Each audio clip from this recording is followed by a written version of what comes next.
Mikey Graham's decision to refuse a reunion with his former Boyzone bandmates in the heartbreaking final scene of their Sky docuseries Boyzone, no matter what, left fans reeling.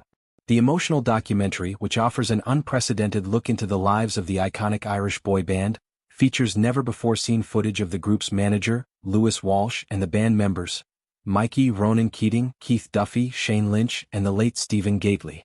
Additionally, there are in-depth interviews with those closest to the group, providing fans with a deeper understanding of the internal struggles and tumultuous journey the band went through. Throughout the docuseries, the band members open up about the deep-rooted tensions and infighting that plagued them over the years. This discord came to a head during Boyzone's farewell tour in 2019, marking the end of an era. While Ronan, Keith, and Shane were able to set aside their differences and share a drink in the final scenes of the documentary, Mikey, known for his quiet demeanor, found it impossible to move past the emotional scars of the past. For him, returning to the band was simply too painful. In a poignant moment in the docuseries, Mikey, often referred to as the quiet one during his time with Boyzone, can be seen sitting alone, reflecting on his decision to stay away from the group. He candidly admits, "I wish them all the best, no grudges, no animosity, nothing. However, I don't want to go back to how I felt for many years. To see them, if it were for too long, would remind me of that."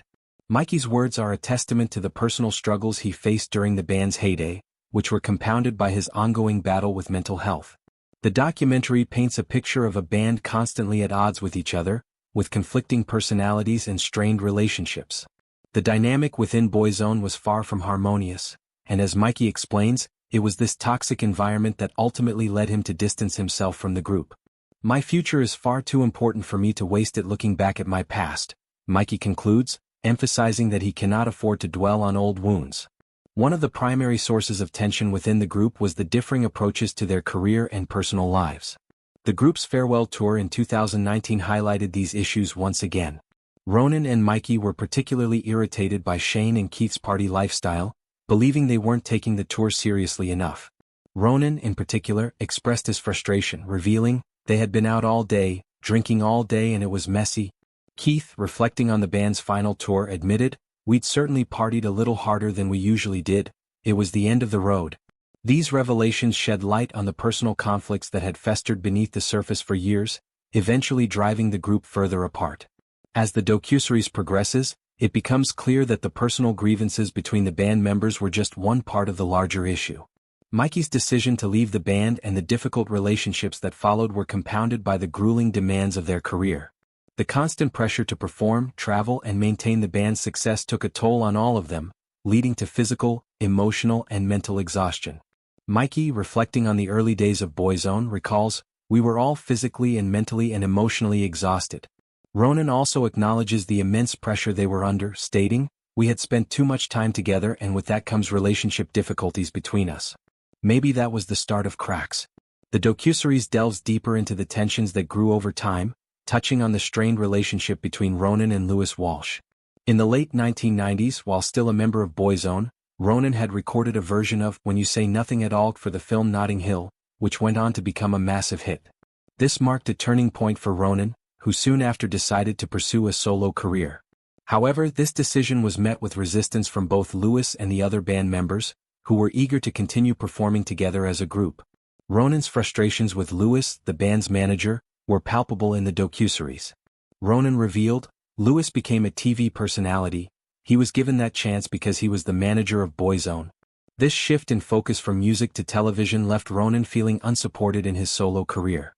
"I gave him multiple opportunities to fix things," Ronan said, "but he didn't give K. It fell on deaf ears." Louis, in turn, defended his actions, arguing that Ronan's desire to pursue a more independent, artistic path was a shock to him. Ronan was a big middle-of-the-road artist, Louis explained, adding, "I didn't understand why he wanted to change."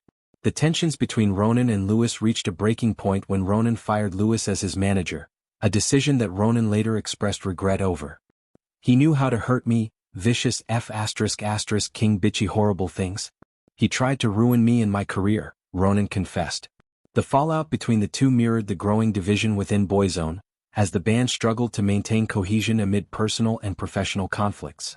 Another key moment in the docuseries focuses on the band's decision to go on hiatus in 1999. While Ronan was beginning his solo career, the other members of Boyzone struggled to find their own paths. Mikey in particular felt the impact of the band's break, saying, "Once the band was over, so were you."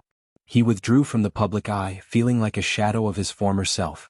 Shane and Keith also struggled with the sudden change, with Shane admitting, "We went from going to 3 countries in one day to going nowhere. I was a free man, but I felt more jailed than ever." Keith echoed this sentiment, recalling, "I felt like I was left in the desert to die of thirst."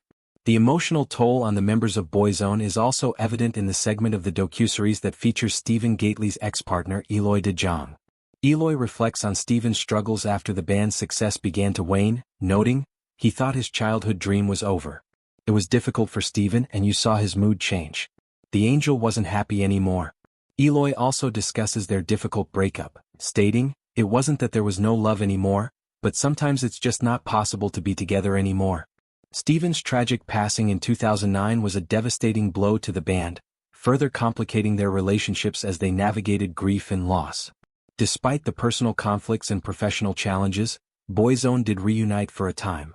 However, the reunion was bittersweet. The remaining members were able to reconnect and perform together, but the damage had already been done. Mikey's decision to stay away from the group and the ongoing tensions between the band members proved to be insurmountable. Mikey's final words in the docuseries underscore the emotional distance he feels from the group. "I haven't seen anybody since that night, the last show. I wish them all the best, no grudges, no animosity, nothing. However, I don't want to go back to how I felt for many years. My future is far too important for me to waste it looking back at my past."